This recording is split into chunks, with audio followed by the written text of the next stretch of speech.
अस्सलाम वालेकुम पाकिस्तान, आप देख रहे हैं स्पोर्ट्स बज़। मैं हूं हसैन लियाकत। आज हफ्ते का पहला दिन है, बहुत सारी चीज़ें डिस्कस करने को हैं। पाकिस्तान की टीम दौरा इंग्लैंड में मौजूद है, इसके अलावा हमारी खवातीन भी वहां पे मौजूद हैं। फिर गैरी क्रिस्टन ने टीम को ज्वाइन कर लिया। सबसे पहले अगर नज़र डाली जाए टॉप स्टोरीज पर, तो कौमी क्रिकेट टीम के हेड कोच क्रिस्टन ने टीम को ज्वाइन कर लिया।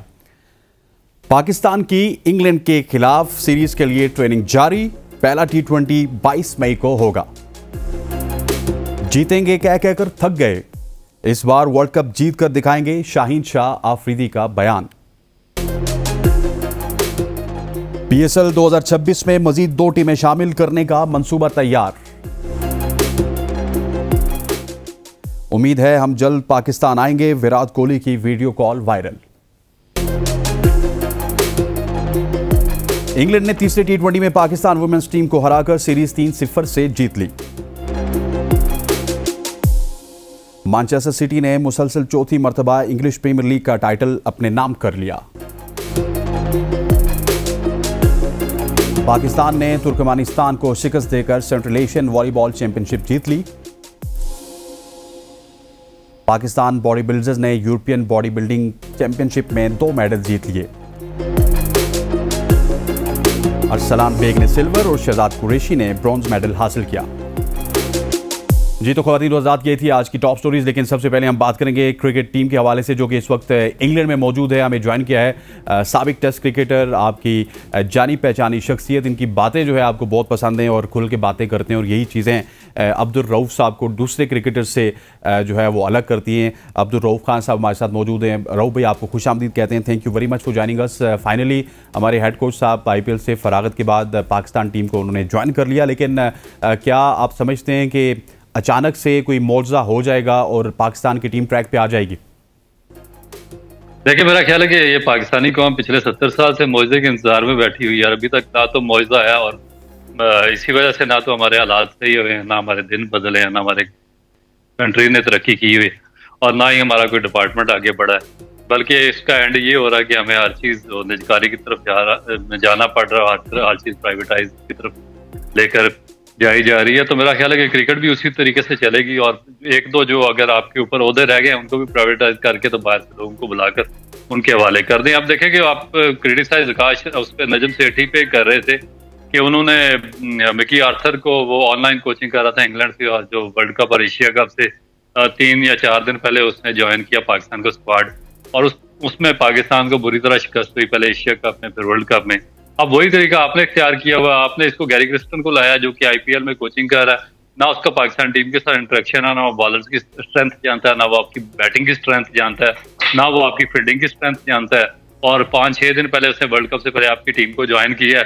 तो मेरा अगर फिर मौजूदों के इंतजार में है तो ठीक है, देखते हैं कब ये मौजूदा होता है और पाकिस्तान को बड़ा इवेंट जीतने में कामयाब। लेकिन रऊफ भाई, क्या आप समझते नहीं है कि मौजूदों के लिए हमें कोई हर दफ़ा कोई ना कोई अंग्रेज़ नज़र आ जाता है? पाकिस्तानी कोई भी रहता है तो वो 3-4 महीने के लिए रहता है, उसके बाद उसको चलता कर दिया जाता है। देखिए, बेसिकली यही सेंस है जिसको प्रिवेल होना चाहिए, और जब तक हम सिंसियर नहीं होंगे अपनी नेशन के साथ, हमारे अंदर नेशनल इंटरेस्ट नहीं बिल्ड होगा, और हम नेशनल इंटरेस्ट में नहीं फैसले करेंगे और अपने पर्सनल एजेंडाज को सामने रखकर कुछ लोगों को ऑब्लाइज करेंगे, कुछ पर्सनैलिटीज को ऑब्लाइज करेंगे, तो फिर इसी तरह चलता रहेगा।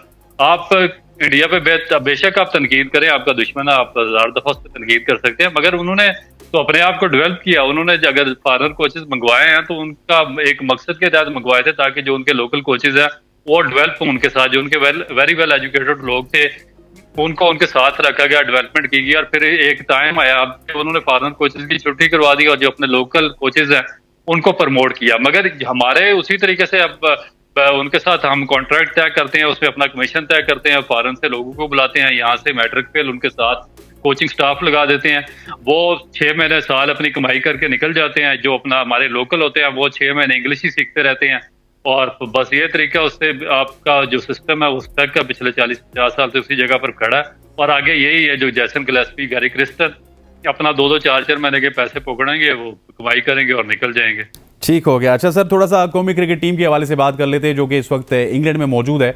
वुमेंस क्रिकेट का भी हाल कुछ अलग सा ही है। वुमेंस क्रिकेट ने भी वहाँ पे 3-0 से उनको शिकस्त हुई।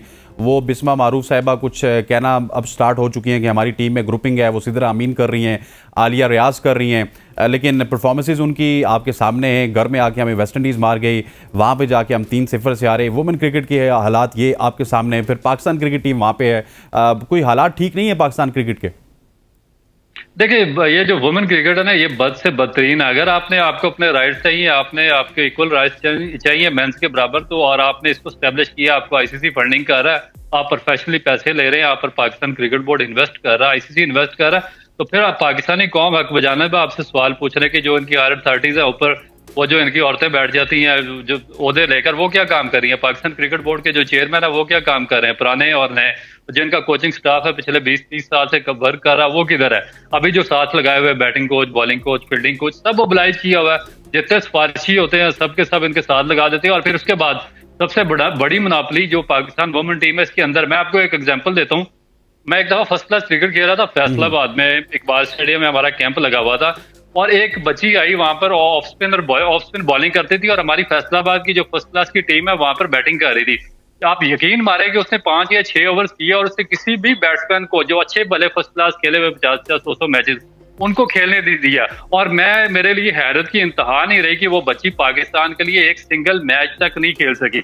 ये हाल है पाकिस्तान क्रिकेट की जो वुमेन क्रिकेट है, इस पे लॉबिंग का, ग्रुपिंग का, और जिसमें जो अपने आप को ओबलाइज किया जाता है, जो इनके चेयरमैन होती है, जो इनके कैप्टन होती है, और फिर आगे जिन्होंने मैनेजमेंट के साथ मिलकर ग्रुप बनाया होता है, वो इतनी बदतरीन शेप इख्तियार कर गया कि उसने सारे का सारा ढांचा इसमें तबाह कर दिया वुमेन क्रिकेट का। और उसमें जो आप एग्जांपल देखें कि वुमेन वेस्ट इंडीज की वुमेन टीम पाकिस्तान के टूर पर आई, वो 3 वनडे आकर इनको चले गए, व्हाइट वॉश किया वनडे में, और फिर T20 में व्हाइट वॉश किया। और उनके जो कैप्टन थे कैम्बल, उन्होंने 3 सेंचुरियां यहाँ पर स्कोर किया, और हमारी जो पूरी वुमेन टीम है वो 100 रन कर रही थी। तो अब इंग्लैंड में आप गए हैं 3-0 से, वहां पर सीरीज हार कर आ गए हैं आप लोग। तो मेरा ख्याल है कि एक लम्हा फिक्रिया इनको पूछना चाहिए कि पाकिस्तान की जो पूरी ये क्रिकेट एक स्ट्रक्चर है, चाहे इसमें वुमेन क्रिकेट आता है, मेंस क्रिकेट आता है, तो उसको किस तरफ ये लेकर जा रहे हैं? वो मुझे लगता है जिस तरह रहू भाई आपने भी निशानदेही करवाई ना कि ये मोर जफर फौज है उन लोगों के लिए, जिस तरह कोचिंग स्टाफ है, जो बैटिंग कंसल्टेंट है वही चले जा रहे हैं, जो बॉलिंग कंसल्टेंट है वही चले जा रहे हैं, जो चीफ सेलेक्टर है वही चले जा रहे हैं, क्योंकि किसी की नजर ही नहीं है और वो अपनी मनमानियां कर रहे हैं। बिल्कुल ऐसे ही है, और वही लोग लगे हुए, और कई लोग ऐसे हैं जो आईसीसी एंटी करप्शन रिपोर्ट में रिपोर्ट हो चुके हैं, वो पाकिस्तान में कोचिंग स्टाफ में लगे हुए हैं। कई लोग ऐसे हैं कि जिनको देखें कि वो आपके कुछ हांगकांग या यूएई के प्लेयर, जो एक वर्ल्ड कप हुआ था T20, और उस क्वालिफाइंग राउंड में उसमें वो पकड़े गए थे एंटी करप्शन के हाथों में, और उनको बाकायदा पाकिस्तानी कुछ प्लेयर्स ओपनर्स हैं उनकी तस्वीरें दिखाई गई, ऑर्गेनाइजर की तस्वीरें दिखाई गई कि इनको आइडेंटिफाई करें, इनके साथ आपका क्या ताल्लुक है। वो लोग कोचिंग स्टाफ में, तो भाई शर्मनाक एक सिलसिला है जो पाकिस्तान के क्रिकेट में चलाया जा रहा है, जिस तरीके से पाकिस्तान की ओवरऑल क्रिकेट चलाई जा रही है। अच्छा रहू भाई, क्रिकेट का ना चाहे चेयरमैन चेंज हो जाए, चाहे ढांचा चेंज हो जाए, कार्रवाइयां वही पुरानी होती हैं। अभी देखें कि हमें फोकस करना चाहिए कि हम आयरलैंड के खिलाफ हमें क्या हुआ, किस तरह हम पहला मैच हारे, न्यूजीलैंड के खिलाफ हम किस तरह हारे, या फिर हम इंग्लैंड में क्या होगा। लेकिन अभी 1 साल बाद, जो कि चैंपियंस ट्रॉफी के बाद PSL होनी है, उसकी खबरें आना स्टार्ट हो चुकी हैं कि PSL कैसे होगी, मार्की प्लेयर्स आएंगे, तो मतलब कि तवज्जो हटाने की कोशिश बस बोर्ड हमारा करता रहता है। बिल्कुल, ये इनका ये शॉर्ट टर्म पॉलिसी यही होती है कि ये जितना मर्जी अपना, क्योंकि बेसिकली शॉर्ट टर्म अपना दिहाड़ी लगाने के लिए आते हैं, अपनी इनकम करने के लिए, अपने लोगों को नवाजने के लिए, जो इनके करीबी फ्रंटमैन होते हैं उनको नवाजने के लिए आते हैं। तो इसलिए इनको पाकिस्तान क्रिकेट से कोई लेना देना नहीं होता। वो फिर आगे डाइवर्ट करने की कोशिश करते हैं जो असल इश्यूज होते हैं। जिस तरह आपने देखा लास्ट वर्ल्ड कप हुआ है, और उसके बाद एशिया कप हुआ, फिर ऑस्ट्रेलिया का टूर हुआ, न्यूजीलैंड का टूर, किसी से कुछ नहीं पूछा गया, ना किसी प्लेयर को सह किया गया, ना किसी मैनेजमेंट को, ना किसी कोच को, और इतनी बदतरीन परफॉर्मेंस व्हाइट वॉश होके आए हैं, वर्ल्ड कप के पहले राउंड से बाहर हो गए हैं, और सब के सब वो इश्यूज डाइवर्ट हो चुके हैं। अभी अगले इश्यूज में इनको पता पाकिस्तान की टीम वर्ल्ड कप में क्या करेगी, उसको डाइवर्ट करने के लिए इन्होंने PSL का वो शोशा खड़ा कर दिया कि 2026 में हम 2 टीमें और ऐड करेंगे। भाई जब 2026 आएगा तो पता चलेगा आप किधर होंगे और टीमें किधर होंगी। पहले जो ये वर्ल्ड कप 4 दिन के बाद आने वाला है, इसके तो बताएं कि आपने जो सिलेक्शन किया वो किस बेस पर किया। आजम खान 4 की एवरेज से पाकिस्तान की टीम में सिलेक्ट हो गया। हसन अली की पिछले 3 साल की कोई परफॉर्मेंस नहीं है, ना उससे फील्डिंग होती है, वो पाकिस्तान टीम में आ जाता है। वो 2 रिटायर्ड प्लेयर अहमद वसीम और मोहम्मद आमिर, उनको पकड़ कर ले आया, ना उनसे फील्डिंग होती है, ना उनसे भागा जा रहा अभी सही तरह। जो आपके मेजर फास्ट बॉलर हैं उनकी पेस कट ऑफ हो चुकी है। और बेचारे वो खालिद महमूद साहब जो पाकिस्तान के फॉर्मर चेयरमैन है, उन्होंने यही चीज आइडेंटिफाई की है। बजाय अपनी गलतियों को मानने के आप उन पर क्रिटिसाइज करना शुरू हो गए कि उन्होंने कहा कि पाकिस्तान टीम ओपन नहीं जाएगी। उन्होंने कहा कि आप 4 या 5 रन की एवरेज वाले पिछले जो प्लेयर्स हैं उनको पाकिस्तान टीम में सिलेक्ट करें, या एक बंदा यूएई से खेलने के लिए क्वालिफाई करने के लिए एल हो चुका और उसको वहां से उसको पाकिस्तान टीम में सिलेक्ट कर दें। तो ये जो अपने इश्यूज हैं उनको डाइवर्ट करने की कोशिश की जाती है और उसमें फिर पाकिस्तान का नुकसान हो रहा है। सर, जिस तरह आपने वर्ल्ड कप की बात की तो मैंने भी ये खबर दी थी 2 दिन पहले कि सलमान अली आगा, हसन अली और इरफान नियाजी इनको ड्रॉप कर दिया गया। ऐसे लोगों को सिर्फ एक सीरीज के लिए लेके जाना, उनको उस तरह मौका भी ना देना, वही फिर मैं और आप यहाँ पे बैठ के रोना रोते रहेंगे कि ये सिर्फ अकोमोडेशन होती है कुछ चंद प्लेयर्स की और उसके बाद उनको ड्रॉप कर दिया जाता है। देखिए, अगर कोई स्टैब्लिश क्रिकेट बोर्ड होता तो ये पूरे सारा सिस्टम सैक होता। आपकी अब्दुल रज़ाक, मोहम्मद यूसुफ और जो मेन कल्प्रेट आपका वहाब रियाज है, इन तीनों को सैक करना चाहिए कि किस बेस पर आपने उठाकर इनको इंपॉर्टेंट सीरीज में जगह दी और किस बेस पर आपने न्यूजीलैंड के टूर पर टीम सिलेक्ट की। आपका आजम खान, उसको आपने काकोल अकेडमी फिटनेस के लिए भेजा, वहां पर वो न्यूजीलैंड की टीम में आपने उसको सिलेक्ट किया बगैर किसी परफॉर्मेंस के, जबकि उसके पीछे जो न्यूजीलैंड का टूर था कोई परफॉर्मेंस नहीं थी उसकी। यहाँ पर वो काकोल अकेडमी में अनफिट हुआ, न्यूजीलैंड की सीरीज से बाहर हो गया, आपने उसको आगे आयरलैंड में चांस दे दिया और अब उसके लिए वर्ल्ड कप में जगह बना रहे हैं। आपको पता हारिस रऊफ बॉलिंग नहीं करेंगे, पिछले 3 माह से अनफिट हैं, या पीएसएल में उनकी 3rd क्लास परफॉर्मेंस रही है, इंजरी की वजह से बाहर हुए हैं। आपको पता ही नहीं है वो किस किस्म की बॉलिंग करेंगे, बॉल को फेंकेंगे किधर, आपने उनको वर्ल्ड कप में साथ रखा हुआ है। तो इस तरीके से तो आप सिस्टम को आगे आज उसको क्या अबरार अहमद है, आप उसको वर्ल्ड कप अगर खिलाने के लिए लेकर जा रहे हैं, आपने उसको आयरलैंड में मैच ही कोई नहीं खिलाया। तो ये प्रिपरेशन होती है। अगर फिर कोई बात करे, खालिद महमूद जैसा आदमी कोई सेंसेबल बात करे, तो आप उस पर क्रिटिसाइज शुरू हो जाते हैं कि उसने पाकिस्तान के खिलाफ बात कर दी है। भाई, उसने पाकिस्तान के खिलाफ उन्होंने बात नहीं की है, उन्होंने आपको एक आइडेंटिफाई किया कि ये आपकी वीकनेसेस हैं, उन्होंने आपको आईना दिखाया कि आप इस तरीके से सिलेक्शन कर रहे हैं और ये आगे जाकर पाकिस्तान के लिए नुकसान का बायस हो सकती है। अच्छा सर, आपने हारिस रऊफ की बात की तो क्या बेहतर ना होता कि हारिस रऊफ की जगह आमिर जमाल को जगह मिल जाती? और फिर दूसरा सवाल साथ ही करूंगा कि शादाब खान की जिस तरह आप बात करें अबरार अहमद की, तो अगर अबरार को आपने साथ रखा हुआ तो उनको 3-4 मैचेस आप दे भी देते, वो मैचेस भी नहीं दे रहे और साथ भी जो है वो कंटिन्यू किए हुए हैं। फिर ऐसे दिन मैच दिया जाएगा जिसमें वो चौंक जाएंगे, आपको पता है रऊफ भाई, और उसके बाद फिर हम कहेंगे जी कि ये तो अबरार जो है ये पता नहीं किस तरह का बॉलर है जिसको साथ ले गए। देखिए, इन लोगों में देखिए सेंस ही नहीं है। ये नहीं होता कि आपने कुछ 100-200 मैचेस खेले हैं तो आप में सेंस प्रिवेल कर जाएगी।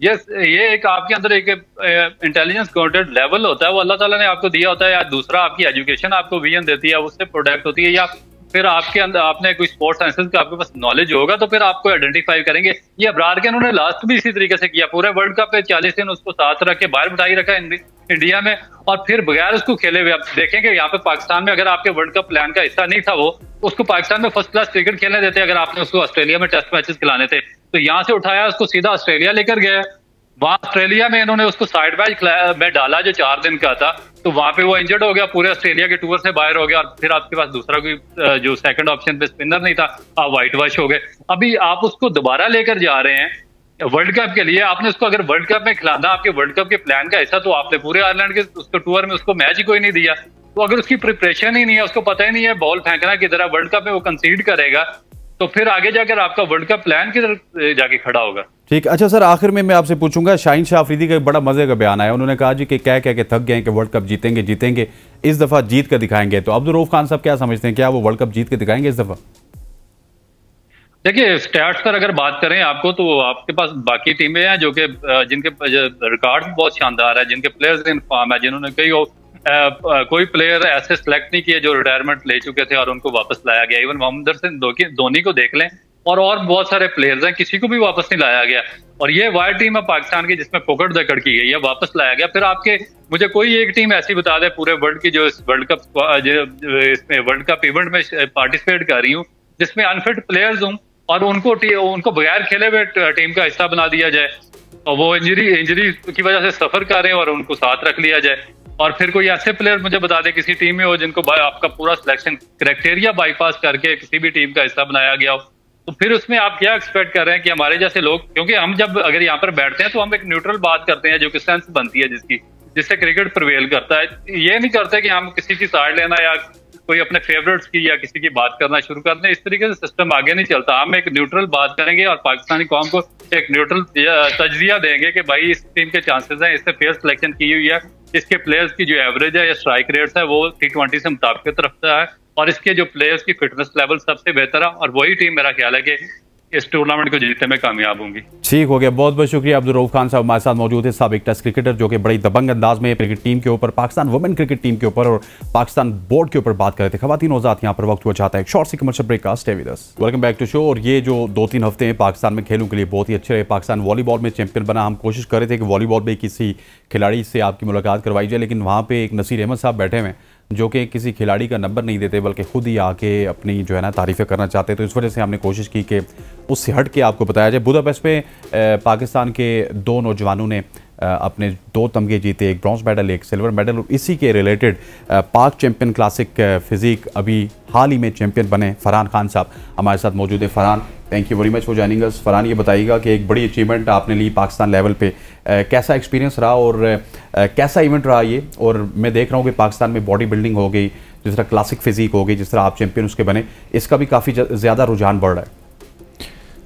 सबसे पहले तो मैं ABN न्यूज़ का शुक्रिया अदा करना चाहूँगा जिन्होंने मुझे अपने स्टूडियो में मौका दिया। तो पाकिस्तान का सबसे अव्वल नंबर का ये कंपटीशन है पाक चैम्पियन। ये फर्स्ट पाक चैम्पियन एक बार हुआ था और सेकंड पाक चैम्पियन क्लासिक फिजिक हुआ। तो उसमें मैंने शिरकत की थी। तो ये कंपटीशन हमारे पूरे पाकिस्तान में माना जाता है पाक चैम्पियन। और वहाँ पे जाकर 80+ कैटेगरीज़ के लड़के थे, यानी 80+ लड़के थे, एथलीट्स जो थे हमारे 80+ एथलीट्स। और उसके 80 में से आप नंबर 1 आए?